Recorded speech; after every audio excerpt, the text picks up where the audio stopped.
Dear students, आज हम 10th class का first topic mass attach to spring पढ़ने जा रहे हैं। इसको हॉरिजॉन्टल मैस स्प्रिंग सिस्टम भी कहते हैं। हॉरिजॉन्टल मैस स्प्रिंग सिस्टम इसलिए कहते हैं कि इसमें हॉरिजॉन्टल सरफेस के ऊपर मैस जो है वो वाइब्रेट करता है। अब इस टॉपिक में एक्चुअली हमने प्रूव करना है कि मैस अटैच टू स्प्रिंग जो है वो सिंपल हार्मोनिक मोशन से मूव कर रहा होता है, वो सिंपल हार्मोनिक मोशन कर रहा होता है। याद रखिएगा, अभी हम जस्ट सिंपल हार्मोनिक मोशन का अपने टॉपिक के मुताबिक थोड़ा सा इंट्रोडक्शन करेंगे। बाकी जो है हमने इलादा से टॉपिक सिंपल हार्मोनिक मोशन का पढ़ना है। तो सिंपल हार्मोनिक मोशन वो मोशन होती है, वो वाइब्रेटरी मोशन होती है, या वाइब्रेटरी मोशन की वो स्पेसिफिक टाइप होती है जिसमें ये कंडीशन फुलफिल हो जाए।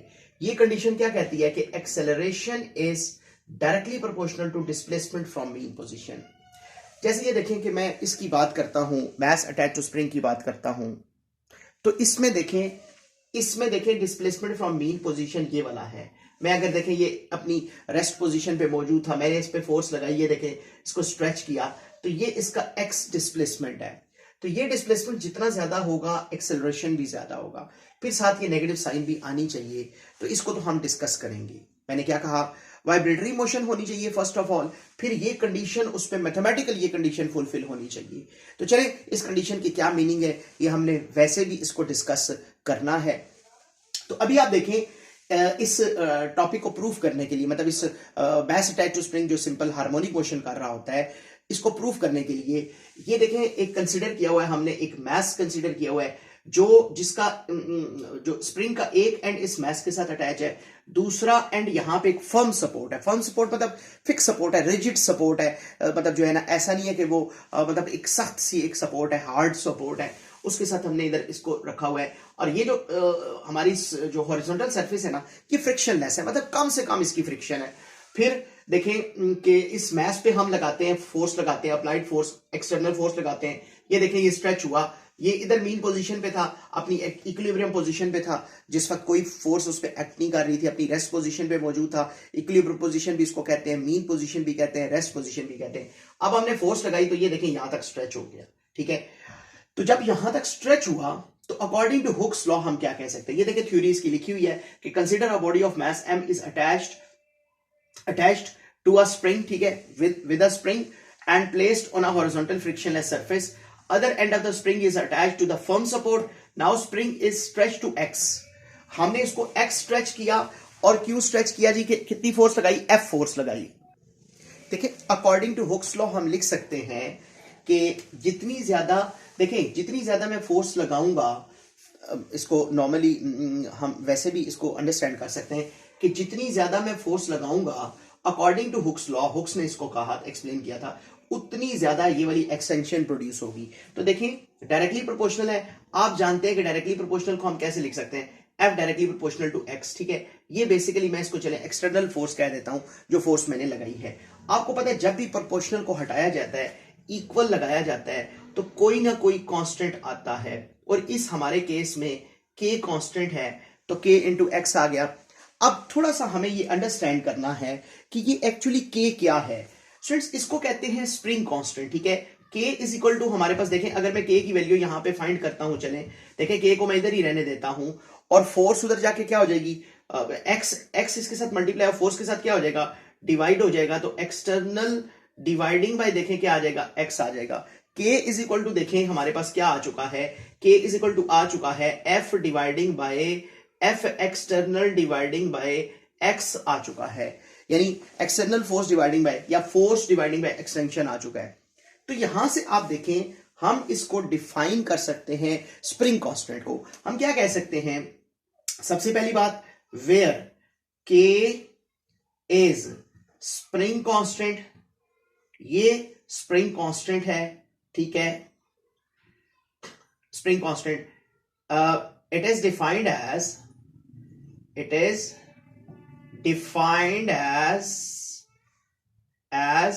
रेशियो बिटवीन, स्टूडेंट्स आप देख सकते हैं, रेशियो कहते हैं डिवाइड को, रेशियो बिटवीन, आप यहां से देखें ये किसके बिटवीन रेशियो है, external force and force and extension, ठीक है। चलिए एक्सटर्नल में सिंपल फोर्स लिख देता हूं, बिटवीन फोर्स एंड एक्सटेंशन या increase in length.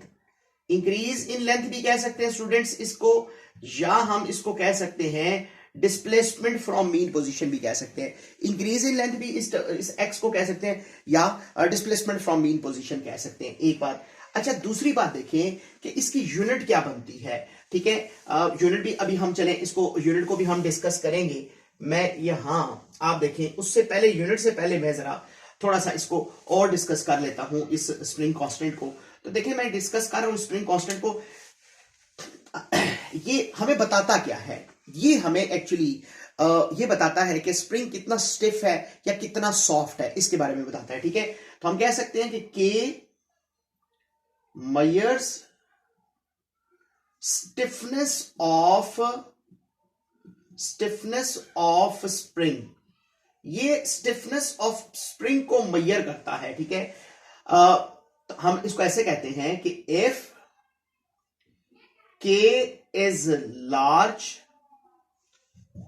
if K is large, then spring is stiff, ठीक है। अदरवाइज ये क्या होगा स्टूडेंट्स, अदरवाइज ये जो है वो सॉफ्ट होगा ऑब्वियसली, ठीक है। अब स्टूडेंट आप इसको देखें, थोड़ा प्रैक्टिकली देख लें, प्रैक्टिकली देखें ना, ये देखें अगर दो स्प्रिंग है, मैं दो स्प्रिंग का कंपैरिजन करता हूं। एक स्प्रिंग पे मुझे ज्यादा फोर्स लगानी पड़ती है, ठीक है। तो ये देखें न्यूमरेटर पे फोर्स आ रही है, जिस पे ज्यादा फोर्स लगानी पड़ेगी, और दूसरे स्प्रिंग पे मैं उतना ही स्ट्रेच करने के लिए कम फोर्स लगानी पड़ती है। जिस पे ज्यादा फोर्स लगानी पड़ती है, ये देखें उसका स्प्रिंग कांस्टेंट ज्यादा होगा, क्योंकि आप जानते हैं ना न्यूमरेटर में जो वैल्यू ज्यादा होती है तो ओवरऑल उसकी वैल्यू ज्यादा होती है, तो वो इतना सख्त स्प्रिंग होगा, उतना हार्ड होगा, उतना स्टिफ होगा, ठीक है। अब देखें तो ये हमें ये बताता है। अब साथ ही हम इसकी यूनिट की बात कर लेते हैं स्टूडेंट्स। इसकी यूनिट देखें, फोर्स की यूनिट आप जानते हैं न्यूटन होती है, और इंक्रीज इन लेंथ की यूनिट या displacement from mean position metre होती है। तो ये देखें इसकी unit newton dividing by metre, ऐसे भी, या ऊपर आएगा तो -1 न्यूटन पर मीटर इस स्प्रिंग कांस्टेंट की यूनिट होती है। अब हम चलते हैं प्रॉपर अपने, हमने साथ ही देखें दरमियान में इस को स्प्रिंग कांस्टेंट को डिस्कस कर लिया है।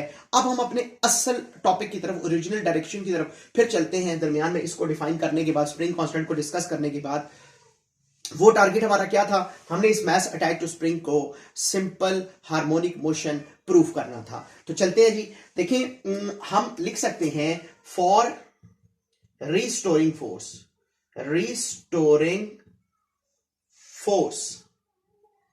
देखें रिस्टोरिंग फोर्स के लिए यही एक्सप्रेशन एक्सटर्नल फोर्स का, और ये F इक्वल टू के एक्स आया था। तो रिस्टोरिंग फोर्स को मैं चले F कह देता हूं, उसका नाम F दे देता हूं। तो F के लिए हम स्टूडेंट्स इसको क्या लिख सकते हैं, -kx। आपको एक बात समझ आई होगी कि यहां पे माइनस क्यों आया। दो तरह से आप बात कर सकते हैं। पहली बात, एक्सटर्नल फोर्स तो हमने ये देखें किधर लगाई, अप्लाइड फोर्स भी इसको कह सकते हैं, एक्सटर्नल फोर्स भी, ये हमने आउटवर्ड लगाई। अब इस पॉइंट पे देखें, जब ये आया, ये मास अटैच टू स्प्रिंग आया, अब ये दोबारा से मीन पोजीशन की, जब हम इसको रिलीज करेंगे तो ये दोबारा से मीन पोजीशन की तरफ मूव करने की कोशिश करेगा। अच्छा क्यों करेगा भाई, ये इसलिए करेगा कि रिस्टोरिंग फोर्स की वजह से। स्प्रिंग में जो फोर्स हमने यहां पे लगा के यहां पे लाया, ये फोर्स यहां पे स्प्रिंग के अंदर स्टोर हो गई है। जब स्टोर हुई, दोबारा हमने छोड़ा, ये दोबारा इसको रिस्टोर होगी, ये फोर्स दोबारा जो है वो इसको मीन पोजीशन की तरफ मूव करवाएगी। तो चूंकि ये दोबारा मीन पोजीशन की तरफ इसको मूव करवाएगी, तो हम कहते हैं कि देखें डिस्प्लेसमेंट था अवे फ्रॉम मीन पोजीशन था, और restoring force towards mean position है। इस वजह से ये देखें हम नेगेटिव साइन लगा सकते हैं। लेकिन डिस्प्लेसमेंट और एक्सटर्नल फोर्स के बिटवीन नेगेटिव साइन नहीं आई थी, क्योंकि डिस्प्लेसमेंट भी अवे फ्रॉम मीन पोजीशन था और एक्सटर्नल फोर्स भी अवे फ्रॉम मीन पोजीशन थी। इसलिए उसमें जो है वो बिल्कुल भी जो है वो मतलब नेगेटिव साइन नहीं आई। यहां पे ये नेगेटिव साइन आ रही है। ओके, हमने इसको इक्वेशन 1 का नाम दे देते हैं। ये हमारे पास इक्वेशन 1 आ गई है। अभी देखें, according to Newton second law of motion, students हम लिख सकते हैं अकॉर्डिंग टू, एक सेंटेंस बस जस्ट यहां पे लिखना है, according to Newton's second law of motion. Students Newton second law क्या कहता है जी, Newton second law of motion, Newton second law of motion ये कहता है कि F is equal to students क्या होता है ma। तो F इज इक्वल टू जब मैंने ma लिखा, देखिए यहां पे वैसे नॉर्मली क्वेश्चन ये आता है कि हमने F is equal to ma यहां पे न्यूटन सेकंड लॉ लिखा क्यों है। स्टूडेंट्स उसकी सिंपल सी रीजन देख लें। उसकी रीजन ये है कि मतलब देखिए हमने जिस डायरेक्शन में फोर्स लगाए उसी डायरेक्शन में एक्सेलरेशन प्रोड्यूस होता है। जैसे ये देखें ना, रीस्टोरिंग फोर्स ये लिखी हुई है मैंने, रीस्टोरिंग फोर्स होती है टुवर्ड्स मीन पोजीशन, तो एक्सेलरेशन भी उसी डायरेक्शन में प्रोड्यूस होगा। तो हम यहाँ पे न्यूटन्स लॉ मतलब सेकंड अप्लाई कर सकते हैं, ये F equal to ma apply कर सकते हैं। वैसे देखिए फोर्सेस के बेशुमार एक्सप्रेशन होते हैं, जैसे F equal to mv square over r, यानी जिसे हम कहते हैं सेंट्रीपिटल फोर्स। लेकिन हम यहां सेंट्रीपिटल फोर्स का एक्सप्रेशन नहीं लिख सकते क्योंकि ये सर्कुलर मोशन नहीं हो रही। F is equal to ma इसलिए लिखा कि ये इस सिचुएशन के मुताबिक एग्जैक्टली जो है वो फिट बैठता है, यानी सिचुएशन के मुताबिक ये फोर्स का एक्सप्रेशन है, इसलिए हमने F is equal to ma लिखा है। तो फिर अब देखें आप, इसको जब हमने इक्वेशन सेकंड का नाम दे दिया तो अब हम कर रहे हैं जी कंपेयरिंग इक्वेशन 1 एंड 2। 1 एंड 2 आप लोग जानते हैं कि कंपैरिजन का क्या मेथड होता है, सेम साइड्स आपस में कैंसिल हो जाती हैं। तो ये देखें F और F आपस में कैंसिल होगी तो हमारे पास आया ma is equal to minus k x. Students comparing का ये प्रिंसिपल होता है कि जो सेम साइड्स होती हैं वो कैंसिल हो जाती हैं। तो दोनों का लेफ्ट हैंड साइड पे F लिखा हुआ था, F हमने कैंसिल कर दिया तो हमारे पास ये आ गया। अब देखें a acceleration is equal to हम लिख सकते हैं minus k x bye M. आपको याद होगा मैंने स्टार्ट में लिखा था a proportional to minus x, अगर प्रूफ हो जाए तो हम कहते हैं उस वाइब्रेटरी मोशन को हम सिंपल हार्मोनिक मोशन कहते हैं। तो देखें स्टूडेंट्स, आप देखें यहां पे जरा इस एक्सप्रेशन को देखें, जब हम प्रोपोर्शनल से इक्वल की तरफ आए थे तो हमने कांस्टेंट लगाया था। अब आप देखें जब हम किधर जा रहे हैं, अब हम जा रहे हैं जो है वो इक्वल से प्रोपोर्शनल की तरफ, तो हमें कांस्टेंट्स को खत्म करना है। तो सबसे पहले आप देखें मैं लिख सकता हूं कि k बाय एम दोनों कांस्टेंट है, उनकी जगह देखें मैंने क्या लिख दिया, कांस्टेंट लिख दिया, क्योंकि देखें स्प्रिंग कांस्टेंट भी हमने डिस्कस किया था कि ये स्प्रिंग कांस्टेंट है, और दूसरी बात मास बॉडी का कांस्टेंट है, बॉडी का मास भी कांस्टेंट है, तो दोनों चीजें मैंने कांस्टेंट लिख दी और साथ ही क्या लिख दिया x। आपको पता है जैसे आप प्रोपोर्शनल से इक्वल की तरफ आए थे तो कांस्टेंट लगाया था, अभी हम इक्वल से प्रोपोर्शनल की तरफ जा रहे हैं तो कांस्टेंट को हटा देंगे। तो ये आप देख सकते हैं कि ये हमने प्रूव कर लिया है इस वाइब्रेटरी मोशन को कि ये सिंपल हार्मोनिक मोशन कर रही है। एग्जैक्टली हमने इसको प्रूव कर दिया क्योंकि acceleration is directly proportional to displacement from mean position आया है, या जो है वो इंक्रीज इन लेंथ आया है। तो ये डिस्प्लेसमेंट फ्रॉम मीन पोजीशन के डायरेक्टली प्रोपोर्शनल एक्सेलरेशन आया है। इसका मतलब है जितना डिस्प्लेसमेंट इंक्रीज होगा उतना एक्सेलरेशन क्या होगा, ज्यादा होगा। लेकिन एक चीज और देखें स्टूडेंट्स, देखें ये नेगेटिव साइन ये शो करती है कि डिस्प्लेसमेंट और एक्सेलरेशन दोनों अपोजिट डायरेक्शन में हैं। देखिए दो चीजें एट अ टाइम आई हैं, एक डायरेक्टली प्रोपोर्शनल है, मतलब डायरेक्टली प्रोपोर्शनल का मतलब होता है एक चीज बढ़ेगी तो दूसरी भी बढ़ेगी, और एक डायरेक्टली प्रोपोर्शनल के साथ नेगेटिव साइन भी आई है। नेगेटिव साइन का मतलब होता है ऑपोजिट डायरेक्शन। एक बात याद रखिएगा, जितना डिस्प्लेसमेंट मीन पोजीशन से बढ़ रहा होता है उतना एक्सेलरेशन बढ़ रहा होता है। अच्छा, इसको हम बड़ी सिंपल सी बात मतलब इस तरह से भी कर सकते हैं, एक्सेलरेशन हम कैसे कह सकते हैं बढ़ रहा होता है, क्योंकि एक्सेलरेशन देखें फोर्स पे डिपेंड करता है। F इक्वल टू ma अभी हमने लिखा भी है न्यूटन सेकंड लॉ।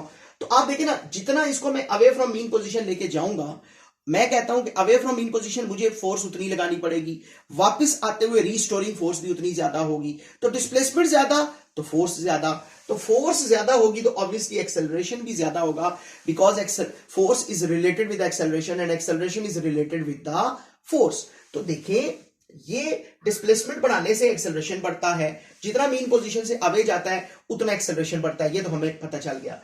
डायरेक्शन कैसे अपोजिट है स्टूडेंट्स, आप जानते हैं ना डिस्प्लेसमेंट होता है अवे फ्रॉम मीन पोजीशन। मतलब अगर मैं इसको कहता हूं, मैं कहता हूं फॉर एग्जांपल यहां पे डिस्प्लेसमेंट है 1 सेंटीमीटर, 2 सेंटीमीटर, 3 सेंटीमीटर, 4 सेंटीमीटर, तो डिस्प्लेसमेंट की डायरेक्शन की तरह अवे फ्रॉम मीन पोजीशन, ये इंक्रीज हो रहा है अवे फ्रॉम मीन पोजीशन। अब देखें displacement away from mean position है और फिर नेगेटिव साइन आ रही है, तो इसका मतलब है एक्सेलरेशन की तरफ होगा टुवर्ड्स मीन पोजीशन। ये सिंपल हार्मोनिक मोशन की कंडीशन है किसी भी वाइब्रेटरी मोशन में। जैसे अभी आप देख सकते हैं मास अटैच टू स्प्रिंग के केस के अंदर ये प्रूफ हो चुका है कि ये जो है वो क्योंकि mass attach to spring vibratory motion कर रहा है, उसके अंदर ये प्रूव हो चुका है कि A प्रोपोर्शनल टू -x इस मास अटैच टू स्प्रिंग का एक्सेलरेशन डिस्प्लेसमेंट के डायरेक्टली प्रोपोर्शनल है। और नेगेटिव साइन जो है वो क्या शो कर रही है कि this negative sign shows that acceleration is directed toward the mean position.